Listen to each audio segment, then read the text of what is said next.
Hola, soy el doctor Enrique Rojas, psiquiatra, y voy a explicar la importancia de cómo aprender a gestionar las frustraciones. ¿Qué es la frustración? La frustración es un sentimiento negativo de reacción ante algo que ha salido mal, que se ha torcido en nuestra vida ordinaria y que puede ser físico, psicológico, profesional, cultural, familiar, etc. ¿Cómo gestionar las frustraciones? Nosotros tenemos que aprender a crecernos ante las dificultades. De hecho, hoy sabemos que las llamadas personalidades PAS, P-A-S, personas altamente sensibles, una de las características que tienen es mala tolerancia a las frustraciones.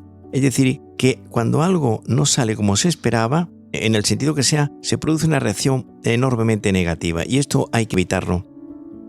¿Cómo se puede gestionar esto? Se puede gestionar de dos maneras. Primero, saber que lo que te ayuda a crecer como ser humano son las frustraciones, los fallos, los momentos malos. Es decir, aprender a superar eso de una forma inmediata. Y en segundo lugar, esa superación se hace cuando hay una visión larga de la jugada. Es decir, lo que yo llamo el largo plazo o tener perspectiva.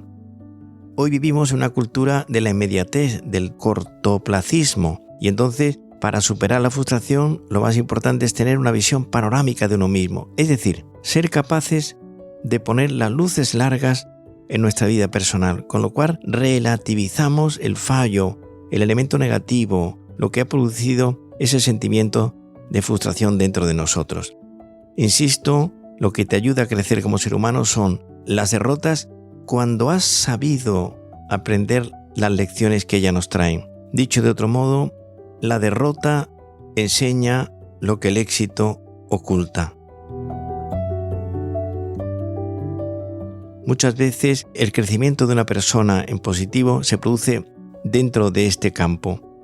Es muy importante en los niños y en los adolescentes enseñarles a gestionar este tema. Hay muchos experimentos en los cuales se ha demostrado que el niño que es capaz de posponer la gratificación de un bombón, de un dulce o de un pastel durante una hora, produce un enriquecimiento personal. Ahí tiene que ver mucho la enorme importancia de la voluntad. Hoy se considera en la psicología moderna que la voluntad es la capacidad para aplazar la recompensa inmediata ante algo que queremos conseguir.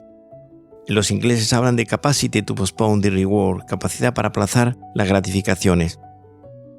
Aquí entra la importancia de la voluntad. Una persona con voluntad llega en la vida más lejos que una persona inteligente. Y la voluntad es la capacidad para ponerse unos objetivos concretos, medibles, y luchar por irlos alcanzando. Voluntad y motivación forman un bloque compacto que da lugar a un resultado enormemente positivo. En los adultos es distinto porque la inmediatez, la cultura de la que tantas veces hemos hablado, mi hija Marian Rojas Estapello, es que alguien que está dentro de ese entorno lo quiere todo y lo quiere ya. Hay una inmediatez, una rapidez de resultados. En cambio, en la cultura del esfuerzo hay una voluntad que no espera resultados a corto plazo, sino a medio o largo plazo, y es una capacidad educativa enormemente importante.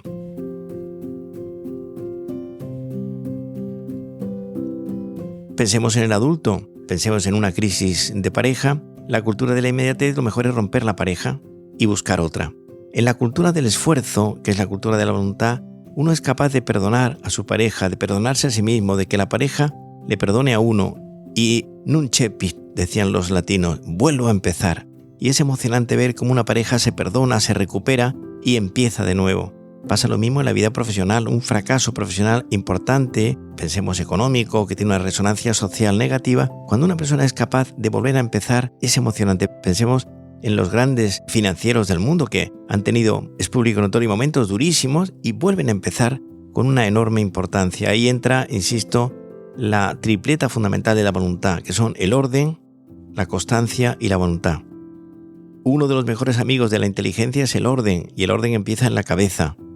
El orden se proyecta luego en muchos aspectos de nuestra vida, en mi habitación, en mis libros, en mi ropa, en mi horario. La constancia es la perseverancia en lo pequeño, saber empezar y saber continuar. Y luego la joya de la corona de la conducta, que es la voluntad. Pensemos si hay un buen funcionamiento de estas 3 herramientas, orden, constancia y voluntad, es mucho más fácil superar las frustraciones y crecerse ante ellas y sacar lecciones positivas.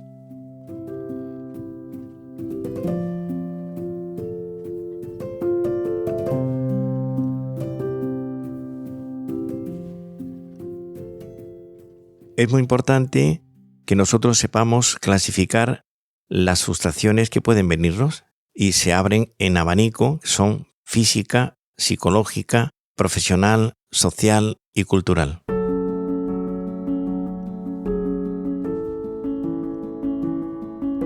La frustración física, pensemos, por ejemplo, pues una persona que pierde el avión o que pierde el autobús o que pierde el tren. Una de las vertientes de la inteligencia es la inteligencia práctica. Hay muchas inteligencias hoy. La inteligencia práctica se define así. Es aquella modalidad que es capaz de ensayar una solución operativa ante algo que de pronto rompe el normal mecanismo de nuestra vida. Muchas veces el no poder aparcar el coche, ir a un restaurante y no hay sitio, vamos al cine y no hay entradas.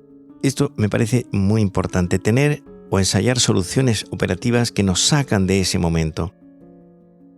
En la frustración psicológica, esta se abre en abanico. Pensemos en la frustración en relación con nuestros hijos, las notas, el estudio, los compañeros de curso, el enseñarles a superar esas dificultades buscando soluciones que sean, digamos, didácticas. Pensemos en la frustración afectiva. En este sentido, hay muchas que son muy importantes, pero yo diría la más frecuente es la frustración sentimental en una pareja que no funciona bien. ¿Cómo se puede hacer? ¿Qué se puede hacer en esos momentos? Yo diría 4 cosas en la frustración afectiva. Es decir, cuando uno se da cuenta que el amor que ha elegido entra en una dinámica parada, sin puntos positivos. 4 cosas, 4 sugerencias para esa frustración. Primero, evitar discusiones innecesarias con la pareja. La discusión es un campo minado que tiene unos efectos muy negativos. En segundo lugar, no sacar la lista de agravios del pasado. Es decir, la colección de cosas negativas debe estar guardada bajo llave. Lo he dicho en otro contexto, la felicidad conyugal consiste en tener buena salud y mala memoria. El tercer consejo para la frustración de la pareja: aprender a darle a las cosas que nos pasan la importancia que realmente tiene. No convertir un problema conyugal en un drama. Y cuarto, aprender a perdonar y a olvidar. El perdón tiene 2 notas. Te perdono, me perdonas, y una segunda que es lucho y me esfuerzo por olvidar. Cuando alguien dice yo perdono pero no olvido, eso no es casi nada, eso es papel mojado.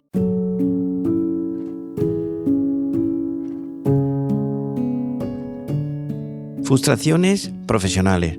Esto lo vemos todos los días. Pensemos en este momento, yo que soy médico psiquiatra, médicos jóvenes que acaban de terminar su carrera, que han hecho el MIR y que van a entrar en un hospital, y muchas veces horas enteras de trabajo. También el médico en un momento determinado hace de todo, desde tomar la tensión a poner el termómetro, pasando por poner una inyección o prescribir un medicamento básico que puede ser un analgésico o un psicorrelajante. Saber que todo trabajo profesional empieza en su base desde abajo, y eso es fundamental. Y que a una persona sepa gestionar eso de que después de 6 años de carrera de medicina y varios de especialidad, uno es capaz de empezar de cero. Pensemos en la gente que se presenta a oposiciones, las frustraciones profesionales. España se ha dicho que junto con Italia, el país de las oposiciones jurídicas, registros, notarías, abogados del Estado, letras del Consejo de Estado.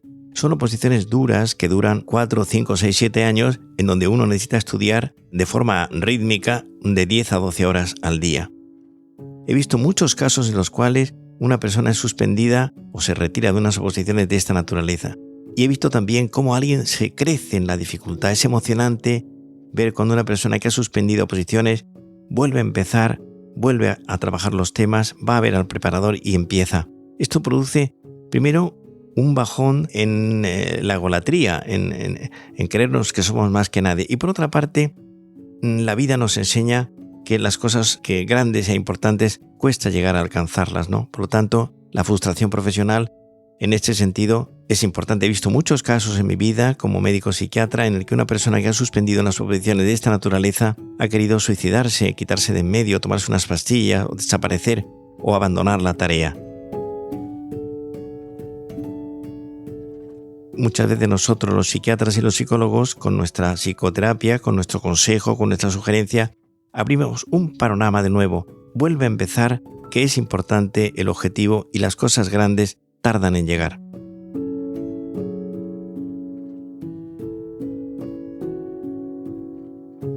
Frustración económica.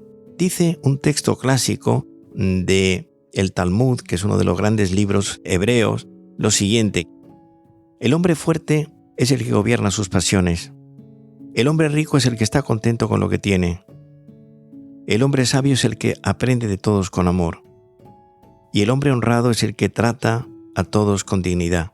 Una persona es rica cuando no se crea necesidades inadecuadas, y esto tiene mucho que ver con la frustración económica.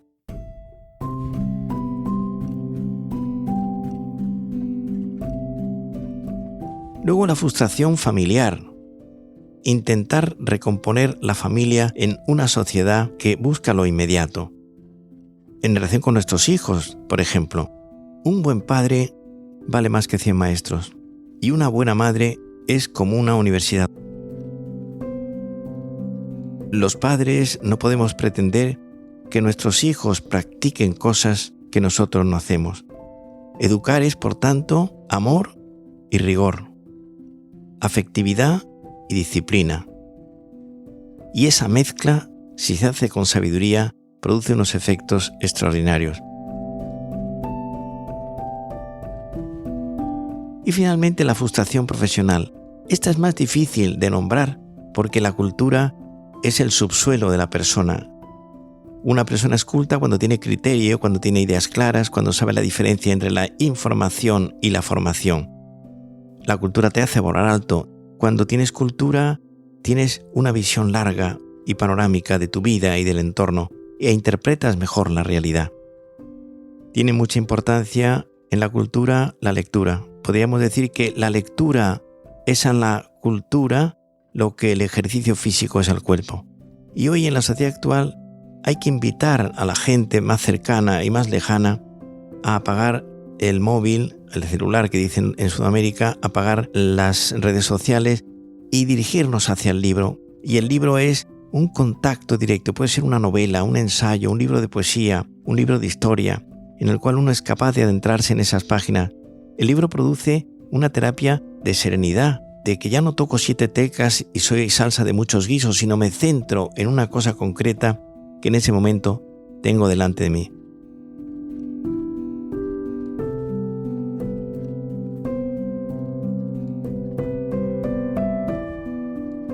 Como resumen de cómo gestionar la frustración, primero, aprender a aceptarla. Segundo, desdramatizar. Tercero, saber que en la educación de la persona la frustración es parte fundamental de ese organigrama. Y cuarto, si aprendes las lecciones que la frustración te enseña, llegarás a ser dueño de ti mismo.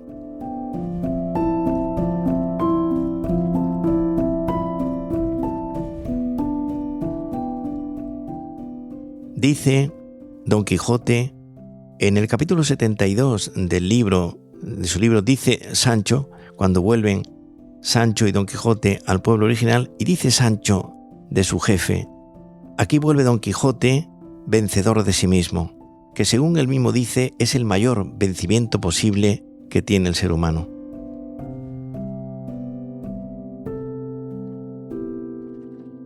Voy a dar una definición de la frustración muy fenomenológica, muy descriptiva. La frustración es una emoción negativa al observar que algo de nuestra vida concreta ha salido mal, se ha torcido, ha escogido un camino inadecuado que no podíamos pensar nosotros, y en consecuencia eso produce una reacción emocional que es física, que es psicológica, que es mental y que es social.